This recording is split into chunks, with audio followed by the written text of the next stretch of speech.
ಹೇಳ್ತೀನಿ. ಭಾರತ ದೇಶದ ಲಾಂಛನ ಯಾವುದದ ಅಂತ ನಿಮ್ಗೆ ಗೊತ್ತದೆ? ಲಾಂಛನ ಯಾವುದದ? ಅಶೋಕ ಲಾಂಛನ ಅದ, ಹೌದಾ? ಅಶೋಕ ಲಾಂಛನದಲ್ಲಿರುವಂತ ಸಿಂಹ ಕಡಿದ್ರೂ ದ್ರೋಹ ದೇಶದ, ಹೌದಾ? ಸಿಂಹ ಯಾರು ಕಡಿಯಂಗಿಲ್ಲ, ಹುಲಿ ಯಾರು ಕಡಿಯಂಗಿಲ್ಲ, ಕರೆಕ್ಟ್ ಅದ? ಅದ್ರ ಜೊತೆಗೆ ಇನ್ನು ತೆಳಗೆ 2-3 ಪ್ರಾಣಿಗಳದಾವ. ಏನು? ಆನೆ ಕಡಿದ್ರು ಕೂಡ ಅಫೆನ್ಸೆ, ಹೌದಾ? ಅದ್ರ ಜೊತೆ ಕುದುರೆ ಏನು ಅದ, ಅದ್ರಾಗ ಕುದುರೆ ಕಡಿದ್ರು ಕೂಡ ತಪ್ಪೆ. ಆದ್ರೆ ಅದ್ರ ಜೊತೆಗೆ ಋಷಭನೂ ಅದ, ಅದ್ರಾಗ ಎತ್ತನೂ ಅದ. ಆದ್ರೆ ಎತ್ತ ಕಡಿದ್ರೆ ಮಾತ್ರ ದ್ರೋಹ ಅಲ್ಲ ಅಂತ ಹೇಳ್ತಾರ ಅವ್ರು. ಇದು ಎಷ್ಟರ ಮಟ್ಟಿಗೆ ಸರಿ? ಅದಕ್ಕೆ ಹೇಳಿದೆವು, ಭಾರತ ದೇಶ की लांछन पे आप गौरव देंगे तो भारत बचेगा, भारत बचेगा तो किसान बचेगा, किसान बचेगा तो ದೇಶ ಬಚೇಗಾ ಅಂತ ಹೇಳೇವು ನಾವು. ಅದಕ್ಕೆ ಭಾರತ ದೇಶದಲ್ಲಿರುವಂಥ ರೈತ ಉಳಿಬೇಕು ಅಂದ್ರೆ ನಮ್ಮ ಸಂವಿಧಾನದಲ್ಲಿ ಕೊಟ್ಟಿರುವಂಥ ಎಲ್ಲ ಕೆಲಸಗಳಾಗಬೇಕಾಗ್ತದೆ. ಅದಕ್ಕೆ ಗೋ ಉಳಿದರೆ ರೈತ ಉಳಿತಾನ, ರೈತ ಉಳಿದರೆ ದೇಶ ಉಳಿತದ ಅಂತ ಹೇಳಿದ್ದದು. ಯಾಕಂದ್ರೆ ಗೋವಿಲ್ಲ ಅಂದ್ರೆ ನೀವಿಲ್ಲ, ನೀವಿಲ್ಲ ಅಂದ್ರೆ ನಾವಿಲ್ಲ. ಯಾಕಂದ್ರೆ ನೀವು ಬೆಳಿಲಿಲ್ಲ ಅಂದ್ರೆ ನಾವೇನು ತಿನ್ಬೇಕಾಗ್ಯದ? ಸಿಟಿದಾಗ ಹೆಂಗಾಗ್ಯದ ಅಂದ್ರೆ, ನಿಮ್ಗೆ ಸಣ್ಣ ಒಂದು ಕಲ್ಪನೆ ಹೇಳ್ತೀನಿ. ಎಲ್ಲರೂ ಸ್ಟ್ರೈಕ್ ಮಾಡ್ತಾರೆ. ಸ್ಟ್ರೈಕ್ ಮಾಡಿ ಅವ್ರಿ ಇಷ್ಟ ಕಾಮ್ಯಗಳು ಏನೇನದಾವ ಎಲ್ಲವನ್ನೂ ಈಡೇರಿಸ್ಕೋತಾರೆ. ನೀವೇನಾರು 1 ವರ್ಷ ಸ್ಟ್ರೈಕ್ ಮಾಡಿದ್ರಿ ಅಂದ್ರೆ ಸಿಟಿಯಾಗಿದ್ದು ಒಟ್ಟು ಉಪವಾಸ ಆಯ್ತಾವ. ಗೊತ್ತದಿಲ್ಲ? ನೀವು ಬೆಳಿಲಿಲ್ಲ ಏನು ತಿಂತಾವ? ಕಸ ತಿಂತಾವ, ಏನು ತಿಂತಾವ? ಏನೂ ತಿನ್ನಪ್ಲಿಲ್ಲ.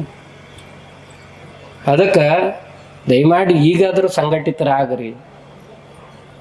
ನಾವು ನಿಮ್ಗೇನು ಹೆಚ್ಚಿಗೆ ಹೇಳೋದಲ್ಲ, ನಿಮ್ಮಂಥ ಜ್ಞಾನಿಗಳು ಜಗತ್ತಿನಾಗ ಯಾರೂ ಇಲ್ಲ. ಯಾಕಂದ್ರೆ ಜಗತ್ತಿಗೆ ಅನ್ನ ನೀಡೋರು ನೀವು. ಅದಕ್ಕೆ ಅದೃಷ್ಟ ಕಾಡಸಿದ್ದೇಶ್ವರ ಸ್ವಾಮೀಜಿಗಳು ಒಂದು ಮಾತು ಹೇಳ್ಕೊಟ್ಟಾರೆ ನಮಗೆಲ್ಲ. ಏನು? 3 ಋಣಗಳನ್ನು ತೀರಿಸ್ಲಿಕ್ಕೆ ಆಗಲ್ಲ ಅಂತ ಎಲ್ಲ ಯತಿಗಳು ಹೇಳ್ತಾ ಬಂದಾರೆ. ಗುರುವಿನ ಋಣ, ತಾಯಿಯ ಋಣ, ತಂದೆಯ ಋಣ ಯಾವತ್ತೂ ತೀರಿಸ್ಲಿಕ್ಕೆ ಆಗೋದಿಲ್ಲ ಅಂತ. ಅದ್ರ ಜೊತೆಗೆ ಇನ್ನೂ 3 ಋಣಗಳನ್ನು ಹೇಳಿದ್ದಾರೆ. ಅದಕ್ಕೆ ರೈತನ ಋಣ, ಗೋವಿನ ಋಣ, ಭೂಮಿಯ ಋಣ ಯಾವತ್ತೂ ತೀರಿಸ್ಲಿಕ್ಕೆ ಸಾಧ್ಯ ಇಲ್ಲ ಅಂತ. ಅದಕ್ಕೆ ನೀವೆಲ್ಲ ನಮಗೆ ಜಗದ್ಗುರುಗಳಿದ್ದಂಗೆ ರೈತರಂದ್ರೆ. ಅದಕ್ಕೆ ನಿಮಗೆ ಪ್ರಾರ್ಥನೆ ಮಾಡ್ತೀವಿ. ನೀವು ತಪ್ಪಂತ ತಿಳ್ಕೊತೀರೋ, ನಾವು ಸ್ವಾಮಿಗಳಾಗಿ ಹೇಳ್ತಾ ಇರೋ ಸರಿಯಾದೋ ಇಲ್ಲೋ ಗೊತ್ತಿಲ್ಲ. ನಿಮಗೆಲ್ಲ ನಾವೇ ಸಾಷ್ಟಾಂಗ ಪ್ರಣಾಮ ಹಾಕಿ ಕೇಳ್ತೀವಿ, ದಯಮಾಡಿ ಗೋಗಳನ್ನು ಕಸಾಯಿ ಖಾನಿಗೆ ಹೋಗೋದನ್ನು ನಿಲ್ಲಿಸರಿ ಅಂತ. ಯಾಕಂದ್ರೆ ನಮ್ಗಲ್ಲಿ ಕಟಗರು ದೊಡ್ಡವರಲ್ಲ. ಕಲಬುರಗಿಯ ಒಂದು ದೊಡ್ಡ ಕಸಾಯಿಖಾನೆ ಇತ್ತು. ಒಂದು ದಿನಕ್ಕೆ 800 ಗೋಗಳನ್ನು ಕಡಿತಾ ಇದ್ರು. ಅವ್ನು ಕಸಾಯಿಖಾನೆಯನ್ನು ಲೀಗಲ್ ಆಗಿ ಬಂದ್ ಮಾಡಿದ್ಮೇಲೆ ನನ್ನ ಮೇಲೆ ಅಟ್ಯಾಕ್ಸ್ನು ಮಾಡಿದ್ರು. ಬುಲೆಟ್ ಫೈರಿಂಗು ಆಯಿತು, 53 FIRs ಆದವು, ತಲ್ವಾರ್ಲಿಂದ ಅಟ್ಯಾಕ್ ಆಯಿತು, ಎಲ್ಲನೂ ಮಾಡಿದ್ರು. ಆದ್ರೆ ಕಸಾಯಿಖಾನೆ ತೆಗಿಲಿಕ್ಕೆ ಬಿಡಲಿಲ್ಲ. ಆಮೇಲೆ ನನ್ನ ಚಿಂತನೆ ಬಂದದ್ದು, ಇವ್ನು ಕಸಾಯಿಖಾನೆ ಹೆಂಗೆ ನಡೆದದ ಅಂದ್ರೆ ರೈತರ್ಲಿಂದ ನಡೆದದ ಅಂತ ಗೊತ್ತಾಯ್ತು ನಂಗೆ. ಅಂದ್ರೆ ನೀವು ಆಕಳು ಮಾರಲಿಲ್ಲ ಅಂದ್ರೆ ಅವ ಎಲ್ಲಿಂದ ಕಡಿತಾನ? ನೀವು ಯಾವತ್ತೂ ತಲೆಗಿಟ್ಕೋರಿ, ನಿಮಗೆ 1000 ತ್ರಾಸು ಬರಲಿ, ರೈತನಿಗೆ ಆಕಳು ಮಾರ್ರಿ, ಕಸಾಯಿಖಾನೆಗೆ ದಯವಿಟ್ಟು ಮಾರಬಾಡ್ರಿ. ಹೊಲ ಮಾರ್ರಿ, ಚಿಂತೆ ಇಲ್ಲ, ಆಕಳು ಮಾತ್ರ ಮಾರಬಾಡ್ರಿ. ಯಾಕಂದ್ರೆ ಆಕಳು ಹೋಯ್ತು ಅಂದ್ರೆ ನೀವು ಉಳಿಯಂಗಿಲ್ಲ ಅನ್ನೋದು ನಿಮ್ಗೆ ಗೊತ್ತಿಲ್ಲ. ಅದಕ್ಕೆ ಆಕಳ ಸಂಖ್ಯೆ ಯಾವಾಗ ಕಮ್ಮಿ ಆಗ್ಯದ ಅವಾಗೇ ಕಾಯಿಲೆಗಳು ಜಾಸ್ತಿ ಆಗ್ಯಾವ ನಮಗೆ. ಜಗತ್ತಿನಾಗ ಅತಿ ದೊಡ್ಡ ಫರ್ಟಿಲೈಸರ್ ಯೂನಿಟ್ ಅಂತ ಯಾವುದಾದ್ರಿ ಇದ್ರೆ ಅದು ಗೋ ಅದ.